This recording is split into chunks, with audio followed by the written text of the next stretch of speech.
What's up, everybody? Welcome back to another Best Damn Deck here on TCG University for the card game UniVersus. My name's Tam, and today I'm going to be telling you why I believe Dejanet is the best damn deck in UniVersus. If you like that, make sure you go to patreon.com/TCG University, subscribe out there, support the show, as well as check out all the other best damn decks that we've done here out on the channel. They'll be in their own playlist. So, with that said, best damn deck, we're going to be going through this checklist.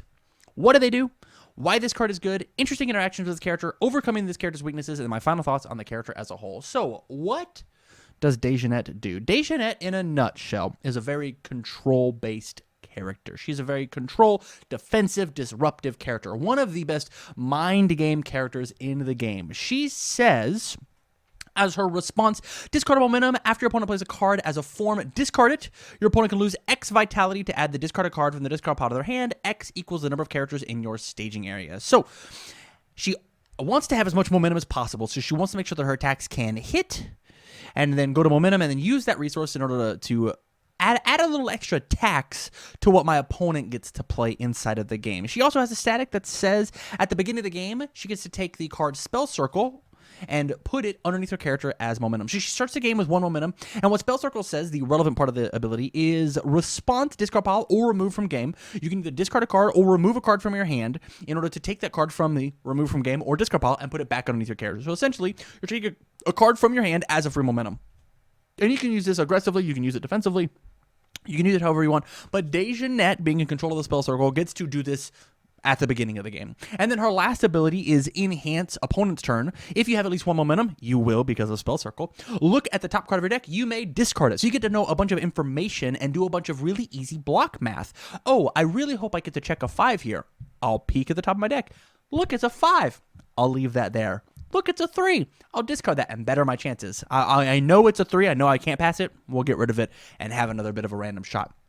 So Dejanet is the best damn deck in the game because of the fact that she forces my opponent to play differently than normal UniVersus. Whenever she takes and she plays the game, my opponent constantly has to be wary of how many attacks that she lets through, because most of her attacks are going to have gauge.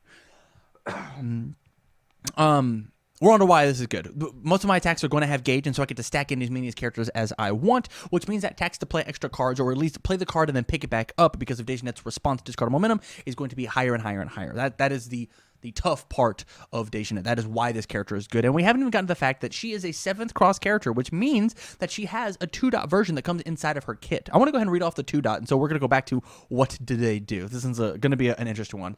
She is also a 7-hand size, 21 vitality. It says, Enhance, commit a foundation. Your attack gains EXX, X equals the number of characters in my staging area. If I have a Dejanet 1 and 2-dot, my attack gains EX2, EX... A lot of X's in this phrase. EX says, discard a momentum. Hopefully we have one. Maybe it's a Spell Circle. Maybe it's not. This attack gains plus speed equal to the EX rating for each momentum I discard. So if my attack has EX2, given to me by Dejanet 2-dot, I've committed a foundation, EX2, and I discard 1 momentum, my attack is going to get 2 speed. If I have 8 characters in my staging area, and I discard 1 momentum, my attack is going to get plus 8 speed. A ton of speed. If you remember at the very tip top, I said that my attacks wanted to go through, right? Well, trading a momentum resource to grab another one guarantees that I get to stick damage so that my tax is worth it.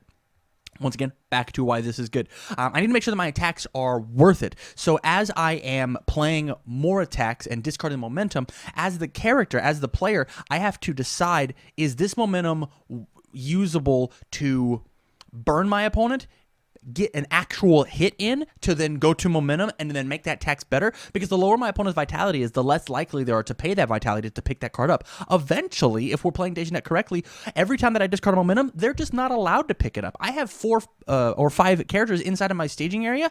They're not allowed to pick up an attack because they're at 3 vitality. So for every foundation or every momentum that I have, they're just going to discard a card. They're going to play it, maybe commit a couple cards if they check bad, and then get it out of here.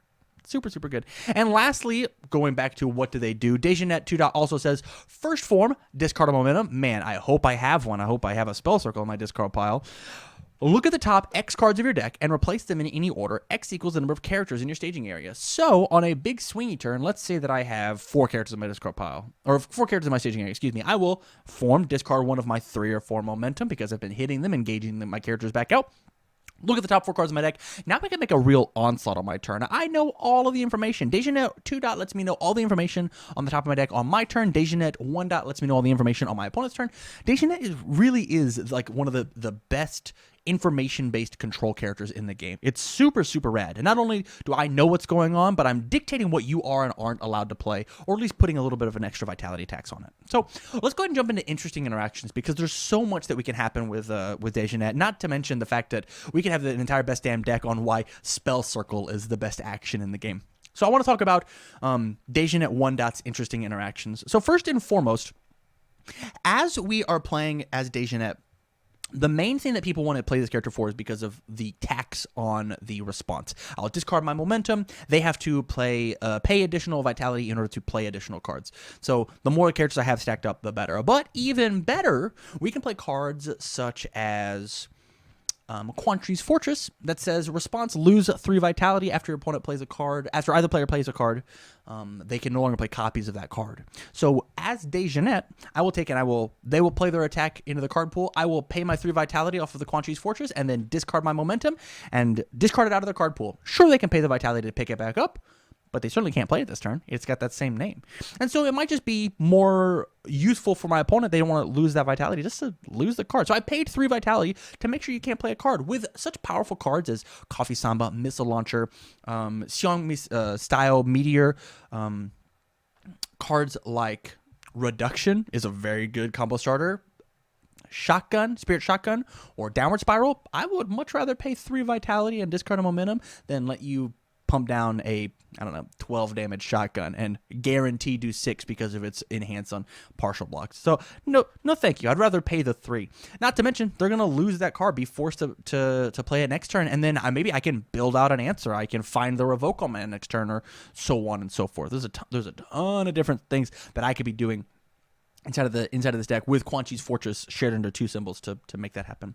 Not to mention, she can play all these powerful cards herself. She can play Coffee Samba, she can play Downward Spiral, she can play all these cards, Nutcracker, and toss in these really, really good momentum-based abilities with the Nutcracker, with the Coffee Samba, not so much with the Downward Spiral, but that's okay. And I'll always have a momentum. In fact, I get to start the game with one.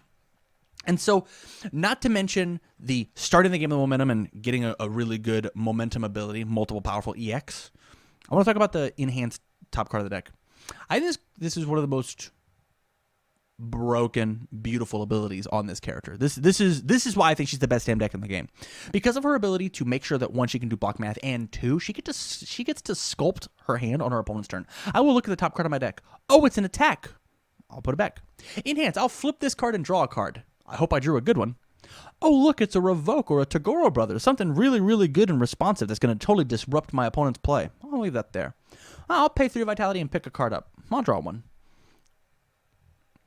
This deck is incredible at doing that. And you can do this under all 3 symbols. All 3 of these symbols can play just draw 1 card on my opponent's turn. There's so much draw power, and the fact that you get to just look at the top card of the deck and be like, yeah, that one's good. I'll leave it there. Or, nah, I'm not feeling it today, and discard it. So strong. Overcoming weaknesses. I could talk about Dejanet's weaknesses in 2 words. Dark Chirito. I once played this character at a regional, and the only reason I lost in top 8 is because of Dark Chirito existing as a card. I was in complete and total control of the entire game. And then my opponent decided to put a Dark Chirito in the card pool, and it ruined the rest of my tournament experience. It ruined my day. And so as a Dejanet player, realize that the card that is being played inside of the card pool is not being negated. You are not negating or stopping the card from being played. It is successfully played. You are then lifting it up out of the card pool and then placing it in the discard pile. So as you are doing this, realize that there are things that can stop you, anything that is being played. So a weakness to this deck would be something like Ancestral Quiver. Ancestral Quiver says, form, my opponent discards all their momentum.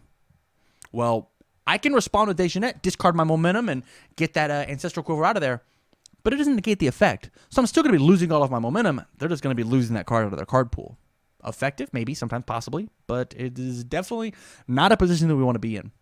So make sure that you have things that can protect your momentum. And then secondly, as we're going back to Dark Cherry-To, the way that you beat Dark Cherry-To is there are a couple of cards that say to seal or flip or interact with the Dark Cherry-To in the card pool. This card beats Dejanette's response wholeheartedly, not just on the Dark Cherry-To itself, but on any card that we play afterwards. It just it essentially turns my character off if they play Dark Cherry-To. So inside of your main board, you have to be playing cards such as Drain by Kiss. After the Dark Cherry-To resolves, I'm going to flip it in the card pool. Once it's face down, the game no longer thinks it has effects. It's a face down card. It's not a Dark Cherry-To. So now I can discard the cards as much as I want. The last thing I will say with Dejanette as a weakness is Dejanette is very much a skill-based deck. You have to know what is worth kicking and what's not. As playing against Dejanette, it's going to be my job as Dejanette's opponent to bait out her discard response. I want her to play the responses on these bad cards so that I can play the good ones later. As a Dejanette player, overcoming that weakness of being very, very trigger happy with your momentum, it is a limited resource, unless you've got 12, I don't know. It is a limited resource, so you have to make sure that you pick and choose your targets wisely. This is where the overcoming this weakness is purely playing the game more, understanding the value of cards, understanding what my opponent's deck wants to do, what's their main combo, what's inside of their deck. Meta game knowledge. This is what's important when you have to overcome this particular weakness. This is not a weakness in the character. This is actually a weakness in you as a player. But we all can learn to get better. My final thoughts on Dejanette. Dejanette is one of those characters that will reap major rewards as a UniVersus character. With that said, she does have a bit of an uphill battle. She does have a mechanic that she has to stack additional characters in order to make her work. So if my opponent can deal with the gauge mechanic, all of her characters are 6 difficulty, and so it will put a damper on things. But with the new card, A Moment of Rest coming out, it is much, much easier to stack and gauge this character out. And so with that said, I think Dejanette is a fantastic deck, possibly the best damn deck in the game. If you have not tried Dejanette, I highly, highly suggest doing it. Under all 3 of her symbols, she's an absolute riot to play. It feels like if you are in control of the game, you're in control for the entire game, unless some cheeky Dark Cherry-To surprise happens or something along that same disruptive power level against us. One of the best defensive characters in the game with the enhance, a really annoying disruptive character with the response, and on our turn with Dejanette 2. We can just run rampant. We get to play really expensive cards. The deck that I was playing played a 7 difficulty attack with a straight face and loved every moment of it. Just, look, hey, there's a 6 check on top. I discarded a momentum for this. Heck yeah. I'll throw this 7 difficulty attack and throw it in your face. So, with that, thank you much for watching this best damn deck. If you like it, make sure you check out all the other ones and stay learned.